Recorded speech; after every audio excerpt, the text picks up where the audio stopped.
사도신경하심으로 9월 12일 목요일 에바다교회 오늘을 여는 말씀 시작하겠습니다. 나는 전능하신 아버지 하나님 천지의 창조주를 믿습니다. 나는 그의 유일하신 아들 우리 주 예수 그리스도를 믿습니다. 그는 성령으로 잉태되어 동정녀 마리아에게서 나시고 본디오 빌라도에게 고난을 받아 십자가에 못 박혀 죽으시고 장사된 지 사흘 만에 죽은 자 가운데서 다시 살아나셨으며 하늘에 오르시어 전능하신 아버지 하나님 우편에 앉아 계시다가 거기로부터 살아있는 자와 죽은 자를 심판하러 오십니다. 나는 성령을 믿으며 거룩한 공교회와 성도의 교제와 죄를 용서받는 것과 몸의 부활과 영생을 믿습니다. 아멘. 오늘 우리에게 주신 하나님의 말씀은 에스겔 16장 23절에서 34절까지 말씀입니다. 구약 성경 1170장 에스겔 16장 23절에서 34절까지 말씀 봉독합니다. 주 여호와의 말씀이니라. 너는 화 있을진저 내가 모든 악을 행한 후에 너를 위하여 누각을 건축하며 모든 거리에 높은 데를 쌓았도다. 내가 높은 데를 모든 길 어귀에 쌓고 내 아름다움을 가증하게 여겨 하여 모든 지나가는 자에게 다리를 벌려 심히 음행하고 하체가 큰 내 이웃 나라 애굽 사람과도 음행하되 심히 음란히 하여 내 진노를 샀도다. 그러므로 내가 내 손을 내 위에 펴서 내 일용할 양식을 감하고 너를 미워하는 블레셋 여자 곧 내 더러운 행실을 부끄러워하는 자에게 너를 넘겨 임의로 하게 하였거늘 내가 음욕이 차지 아니하여 또 아수르 사람과 행음하고 그들과 행음하고도 아직 부족하게 하여 장사하는 땅 갈대아까지 심히 행음하되 아직도 부족한 줄을 알지 못하였느니라. 주 여호와의 말씀이니라. 내가 이 모든 일을 행하니 이는 방자한 음녀의 행위라. 내 마음이 어찌 그리 약한지 내가 누각을 모든 길 어귀에 건축하며 높은 데를 모든 거리에 쌓고도 값을 싫어하니 창기 같지도 아니하도다.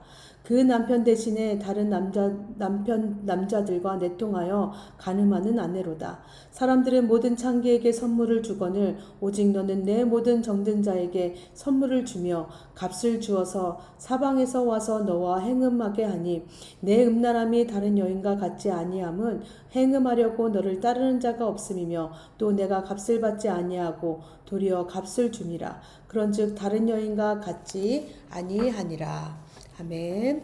네, 오늘 말씀은 에스겔 16장에서 23절에서는요. 성경에서 노골적인 성적 묘사가 있는 장입니다.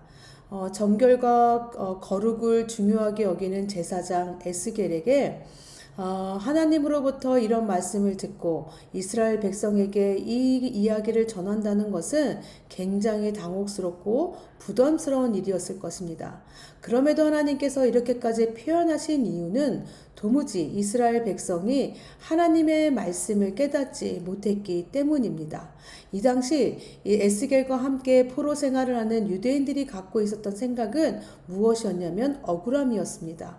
그들은 하나님께서 왜 별로 자신들의 모습을 봤을 때 별로 죄를 지은 것도 없는데 자신들을 부당하게 취급한다고 생각을 했습니다. 고난 속에서 하나님은 왜 이렇게 우리를 이렇게 대하시는가? 라는 의문들이 계속해서 그들에게 있었던 것입니다. 하나님은 그들에게 주시는 답변이 바로 16장, 20장, 23장의 말씀인 것입니다.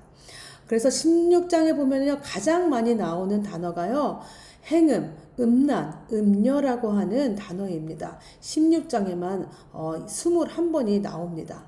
유다가 창녀처럼 배은망덕하게 하나님을 떠나 행음하였기 때문에 이런 심판을 받는 것은 억울하거나 부당한 것이 아니라 당연한 것이라고 지금 하나님께서 말씀하고 있는 것입니다. 그래서 16장에서는 말씀하시는 게 뭐냐면 첫 번째 16장 1절에서 14절까지는요. 하나님의 은혜가 이스라엘에게 어떻게 나타나는지를 비유로 말씀하십니다. 예루살렘이라고 하는 아기가 태어나자마자 이방인의 부모에게 버림받았는데 하나님은 죽어가는 이 아기를 거두셔서 치료하시고 자라는 데에 자라나도록 보살펴 주셔서 이제는 어여쁜 여인이 되게 하셨습니다. 그리고 하나님이 어여쁜 이 여인에게 각종 장신구 보석과 아름다운 것으로 그 여인으로 치장을 하게 하십니다. 그리고 이 여인을 어디까지 오르게 하시냐면 왕후의 자리까지 앉게 하신다고 합니다. 이것이 14절까지 말씀입니다.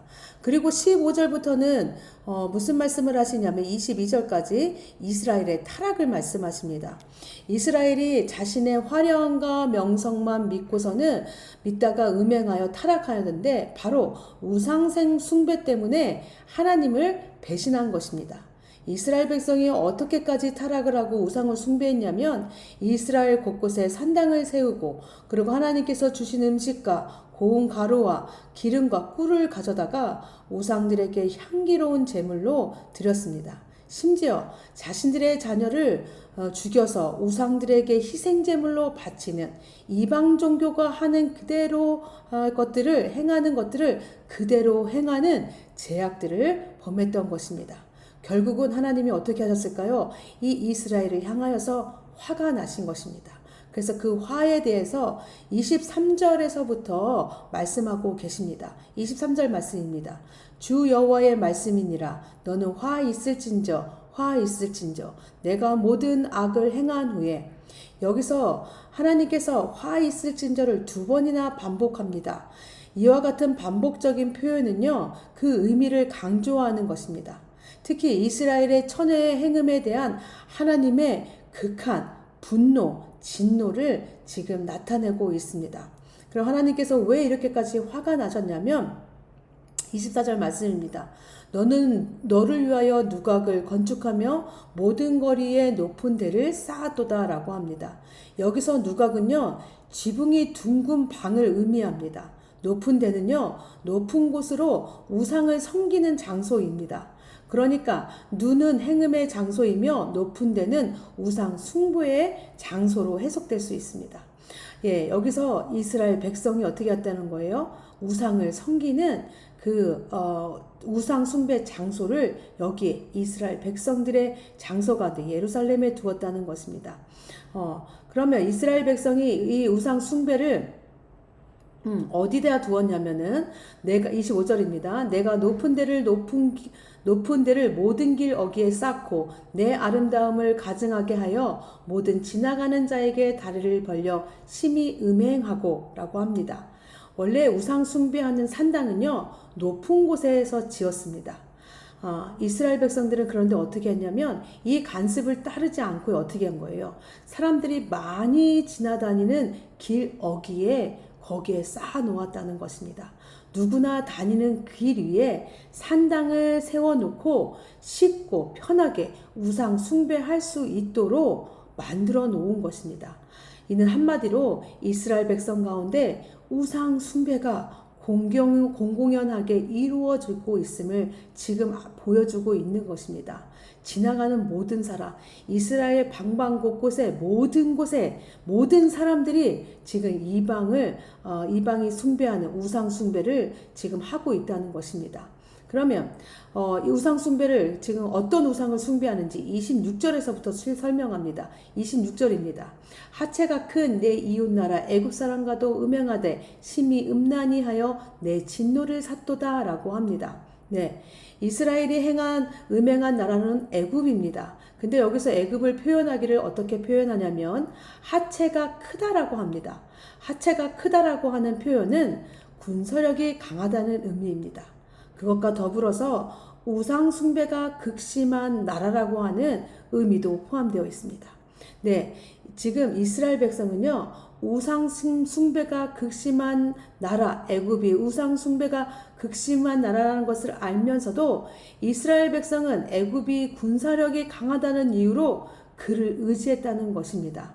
그래서 하나님이 어떻게 하십니까? 27절에 보니까 그러므로 내가 내 손을 내 위에 펴서 일용할 양식을 감하고 너를 미워하는 블레셋 여자 곧 내 더러운 행실을 부끄러워하는 자에게 너를 넘겨 임의로 하게 하였거늘 이라고 말합니다. 네, 하나님께서 어떻게 해요? 이렇게 음행을 저지르니까 그것을 막기 위해서 하지 못하게 하기 위해서 어떻게 하냐면 일용한 양식을 감했다고 합니다. 끊으시지는 않으셨어요. 감하셨어요. 그리고 어떻게 해요? 너를 미워하는 블레셋 여자 곧 블레셋 족속들을 쳐서 어떻게 해요? 이 블레셋 족속을 이용하여서 사용하여서 이스라엘을 침노하게 괴롭게 하였다는 것입니다. 그런데도 이스라엘 백성이 그들의 죄악을 깨달았을까요? 깨닫지 못했다는 것입니다. 28절에 보니까 어떻게 말하냐면 내가 음욕이 차지 아니하여 또 아수르 사람과 행음하고 그들과 행음하고 아직도 부족하게 여겼다는 것입니다. 아직도요 그렇게 애굽을 우상을 숭배했음에도 아직까지 이스라엘 백성의 마음에 차지 않은 것입니다. 그래서 어떻게 해요? 아수르가 섬기는 것까지 섬기는 우상까지 섬겼다는 것입니다. 아수르와 이스라엘은요 상당히 거리가 떨어져 있었습니다. 떨어져 살고 있었습니다. 그래서 그들에게 거리상 문화를 교류하기도 힘들었고요. 문물을 교환할 만한 그런 거리가 아니었다는 것입니다. 그럼에도 어떻게 했다는 것입니까? 이스라엘 사람들이요 아수르가 섬기고 있는 우상과 그들의 미신적 풍수까지 다 받아들였다는 것입니다. 그런데도 어떻게 해요? 아직까지 그들의 성에 차지 않은 것입니다. 그래서 29절에 뭐라고 이야기하냐면 장사하는 땅 갈대아까지 심히 행음하되 아직도 족한 줄을 알지 못하였느니라고 합니다. 이스라엘 백성은요 아스로와의 그 음란도 만족하지 못하고요 이제 어떻게 한 거예요? 갈대아 땅까지 가서요 거기서까지 행음을 저질렀다고 합니다.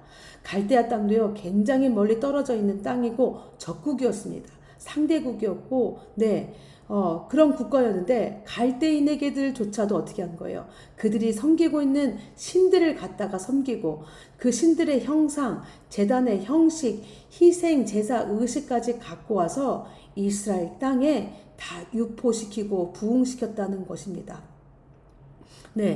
이스라엘 백성은요 하나님이 아닌 다른 것들이 어떻게 한 거예요? 몸과 마음과 물질까지 다 갖다 바친 것입니다. 그럼에도요 하나님께서 이렇게 말씀하심에도 그들은요 자신들의 잘못을 깨닫지 못합니다. 더 목이 말라서요 더 갈증이 나서 어떻게 했습니까? 그들이 행한 일이 더 많은 우상을 섬기고 거리가 멀어도 상관없이 그들은 그 목마름으로 그 우상들을 섬겼던 것입니다. 그럼 이스라엘 백성들 그렇게 섬김으로 온 결과가 무엇일까요? 33절과 34절입니다. 사람들은 모든 창기에게 선물을 주거늘 오직 너는 내 모든 정든 자에게 선물을 주며 값을 주어서 사방에서 와서 너와 행음하게 하니 내 음란함이 다른 여인과 같지 아니함은 행음하려고 너를 따르는 자가 없음이며 또 내가 값을 받지 아니하고 도리어 값을 줌이라 그런즉 다른 여인과 같지 아니하니라 고 말합니다. 원래 창기들은 뭐예요? 돈이나 선물을 받고서는 몸을 파는데 이스라엘 백성은 몸을 파는데 어떻게 한다는 거예요? 돈을 받지도 않고 선물을 받지도 않고 도리어 어떻게 한다는 거예요? 선물을 주며 가면서 음행하고 있다는 것입니다. 세상에 이스라엘과 같은 여인이 없다라고 말합니다. 이렇게 바보 같고 멍청한 짓을 하는 이스라엘의 모습이라는 것입니다. 이 말씀은요 예루살렘이 하나님을 떠나 우상 숭배했을 때 하나님의 백성으로서 지니고 있는 모든 영광스러움을 잃어버리고 창기보다도 못한 천한 자로 전락했음을 지금 말해주고 있습니다. 그들이 창기보다 못한 것은요 창기는 돈을 받지만 그들은 돈을 주고 행음하는 자들이 되었고요 그런데도 그들이 돈을 주어도 그들에게 찾아오는 사람이 없다는 것입니다. 이처럼요 하나님의 백성들이 하나님을 떠났을 때 나타나는 결과가 무엇입니까? 이것은 마치 맛을 잃은 소금처럼 쓸모없는 존재가 되어 밖에 버려져서 사람들에게 밟힐 뿐이라는 것입니다. 이스라엘은 어떤 민족입니까? 이스라엘은 오직 여호와만 섬기며 따르며 허락하신 대로 말씀하신 대로만 살아야 되는 민족입니다. 하나님이 이스라엘의 왕이시고 주인이시고 모든 것 되십니다.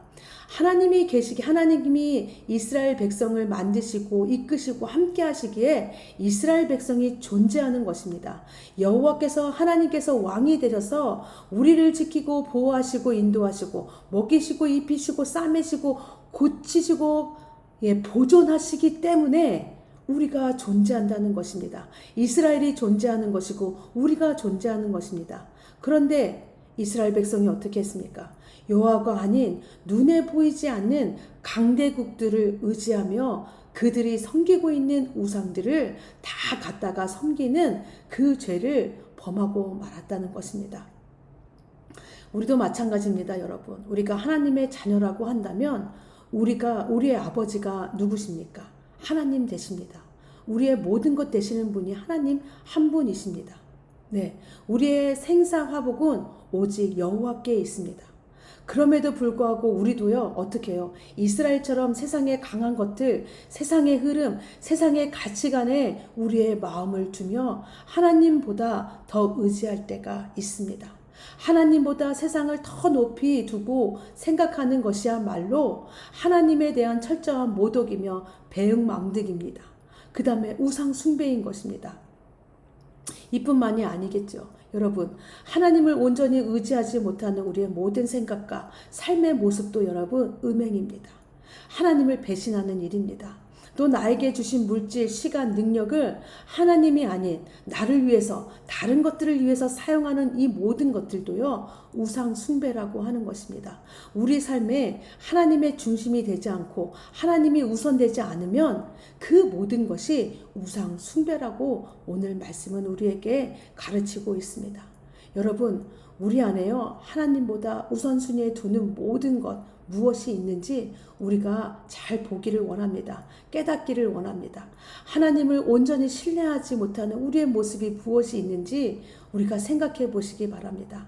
나를 위해만 살았던 나의 제약된 모습이 무엇이 있는지 우리가 보기를 원합니다. 하나님 말씀대로 사는 것이 아니라 세상이 가르치는 대로, 세상이 원하는 대로 그렇게 살아가고 있는 나의 모습이 있지는 않은지, 또 내 생각과 내 뜻대로, 내 것대로만 살아가고 있는 나의 모습이 있지는 않은지 우리 한번 잘 생각해 보시기 바랍니다. 이 모든 것이 우상 숭배임을 우리가 기억하시기 바랍니다. 우리 안에 이 우상 숭배의 모습들을 하나님 앞에 내려놓고 이제는 우리가 하나님만 의지하며 하나님만 예배하는 우리 모두가 되기를 소망합니다. 이 시간 함께 기도하겠습니다. 말씀을 위해 기도하실 때는 우리가 만든 수많은 우상을 발견하게 하시고 또 이 모든 것들을 제거하게 하시고 오직 하나님만 예배하며 의지하는 우리가 되게 하여 주시옵소서라고 기도해 주시기 바랍니다. 가정을 위해 기도하실 때는 이 세상의 수많은 우상의 요소들을 가운데 노출되어 살아가는 우리의 자녀들에게 하나님 바르게 분별하고 하나님의 것들이 무엇인지 바르게 분별하고 결정할 수 있는 지혜를 허락하여 주시옵소서라고 기도해 주시기 바랍니다. 교회를 위해 기도하실 때는 믿음의 눈을 열어 하나님의 것을 보고 하나님의 뜻을 이루어가는 교회 되게 하여 주시옵소서라고 기도해 주시기 바랍니다.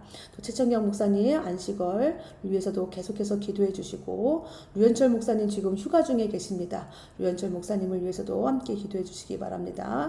나라를 위해 기도하실 때는 죄로 인한 신흥과 우상 숭배로 가득한 우리 땅을 하나님의 말씀으로 회복시켜 주시고 하나님께서 주인 되시는 나라 되게 하여 주시옵소서라고 기도해 주시옵기 바랍니다. 오늘 공동체 기도는 신정숙 집사님이십니다. 신정숙 집사님의 개인 기도는 다니엘처럼 하나님 제일주의로 언제나 믿음으로 살기 원합니다. 가정을 위한 기도 제목은 믿는 가정들은 더욱 영육간의 강건함을 붙들어 주시고 아직 믿음으로 하나 되지 못한 가정들은 긍휼을 베풀어 주시어 믿음의 뿌리를 내리게 하소서. 삶의 현장을 위한 기도 제목입니다. 항상 분별의 영으로 믿음을 선택하게 하소서. 교회를 위한 기도 제목입니다. 다음 세대를 세워가는 저희 교회가 되게 하시고 담임 목사님을 통하여 하나님 나라가 확장되게 하소서. 사회와 나라 온 세계를 위한 기도 제목입니다. 대한민국에 세워진 교회들이 건강하여 오직 예수님만 나타내는 교회 되게 하소서라는 기도 제목 갖고 계십니다. 우리 신정숙 집사님 기억하시면서 기도 제목 기억하시면서 축복하시면서 우리 함께 기도해 주시기 바랍니다. 계속해서 우리 이하숙 권사님 또 고 이하숙 권사님 또 장례를 위해서 계속해서 기도해 주시기 바랍니다. 또 발인 예배와 또 장례 예배 위해서 함께 기도해 주시고 또 유가족을 위해서도 함께 기도해 주시기 바랍니다. 또 생일 맞으신 분 계십니다. 오늘 유선아 사모님 생일이신데 또 유선아 사모님 또 또 생애 또 우리 축하하며 또 축복하며 또 유선한 사모님을 위해서도 함께 기도하는 시간 갖기를 원합니다. 또 우리 성도님들 가운데 알고 계신 기도 제목이 있다면 함께 기도해 주시고요. 또 각 개인의 기도하신 후에 주기도문 하심으로 모든 순서 마치겠습니다.